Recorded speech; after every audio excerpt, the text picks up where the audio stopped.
नमस्कार साथियों, मैं मनीष भारती संस्कृति पीसीएस प्लेटफॉर्म पर आप सभी का स्वागत करता हूं। साथियों, आज जिस टॉपिक पर हम बात करने वाले हैं वह उत्तर प्रदेश सरकार के द्वारा एक महत्वपूर्ण फैसला लिया गया है और यह वृद्धा पेंशन से जुड़ा हुआ निर्णय है।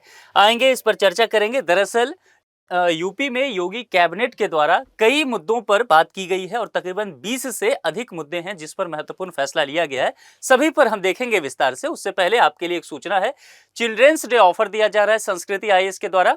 अगर इसकी वैलिडिटी की बात करेंगे तो ये 14 नवंबर तक है, यानी कि आज तक इस ऑफर का लाभ आप ले सकते हैं। पीसीएस फाउंडेशन कोर्स की चर्चा करें, प्रीलिम्स और मेंस इसके अंतर्गत आपको देखने को मिलेगा।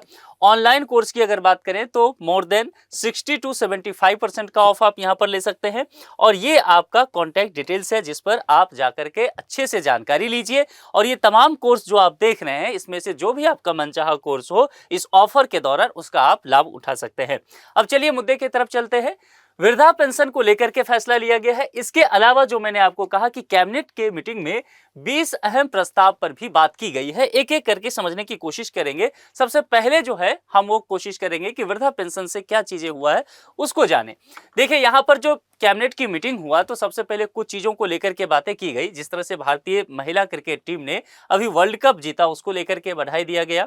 और दूसरी बात, अभी हमने देखा कि जिस तरह से दिल्ली में आतंकी हमला हुआ उसकी निंदा की गई। और उसके बाद जो सबसे महत्वपूर्ण मुद्दे पर बात किया गया, बुजुर्गों को अब वृद्धा पेंशन के लिए भटकना नहीं पड़ेगा और इसके लिए विभाग ने कॉल सेंटर की व्यवस्था शुरू किया है, समाज कल्याण विभाग। ठीक है, और कॉल सेंटर के माध्यम से बुजुर्गों को फोन पर ही उनकी सहमति लिया जाएगा और फिर कॉमन सर्विस सेंटर की मदद से ऑनलाइन फॉर्म आवेदन करवाया जाएगा।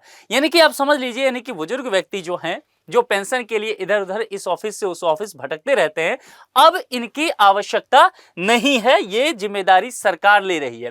फैमिली आईडी से इसे फिर जोड़ा जाएगा और ऑनलाइन सत्यापन होगा, फिर उन्हें पेंशन मिलेगी। अभी पायलट प्रोजेक्ट के तौर पर इसे शुरू किया गया है 5 जिलों में, है ना।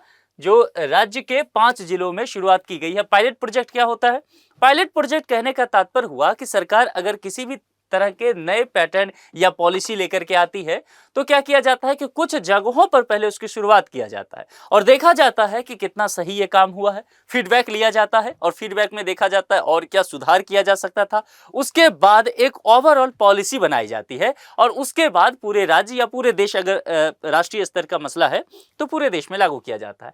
तो उत्तर प्रदेश सरकार, जैसा कि हम जानते हैं कि उत्तर प्रदेश में 75 डिस्ट्रिक्ट है, 75 डिस्ट्रिक्ट में 5 जिलों पर यह काम किया जा रहा है, जिसमें हरदोई, गाजियाबाद, गोरखपुर, कन्नौज और ललितपुर का नाम यहां पर शामिल आया है। और अगर यहां सफल होता है उसके बाद इसे आगे बढ़ाया जाएगा। अगर कुछ ड्रॉबैक आता है तो फीडबैक लेकर के उसको सुधार करके फिर आगे किया जाएगा। अभी कहा गया है कि 67.5 लाख बुजुर्गों को हर महीने 1000 रुपये पेंशन दिया जाता है यूपी गवर्नमेंट के द्वारा। और अभी जो प्रक्रिया है, अभी ऑनलाइन आवेदन करने के बाद शहर में एसडीएम और गांव में क्या होता है, बीडीओ के द्वारा सत्यापन होता है। उसके बाद डीएम की कमेटी जो बनी होती है उसके अंतर्गत इसकी जांच की जाती है। जांच में सही पाया जाता है तो उसकी स्वीकृति दी जाती है और फिर समाज कल्याण अधिकारी ऑनलाइन खाते में रकम भेजने को हरी झंडी दे देते हैं। तो कुल मिलाकर के ये जो लंबी चौड़ी प्रक्रिया है इसमें बुजुर्गों को काफी परेशानी का सामना करना पड़ता है।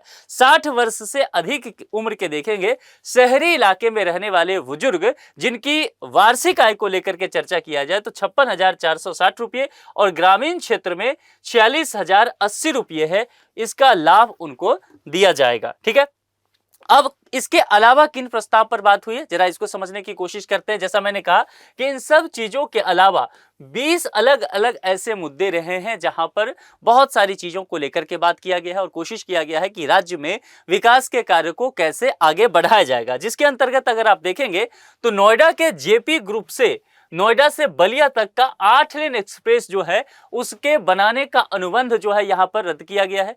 राज्य सरकार ने बसपा सरकार में वर्ष 23 मार्च 2008 को यूपीडा और जेपी गंगा इंफ्रास्ट्रक्चर के बीच हुए समझौते को रद्द कर दिया है।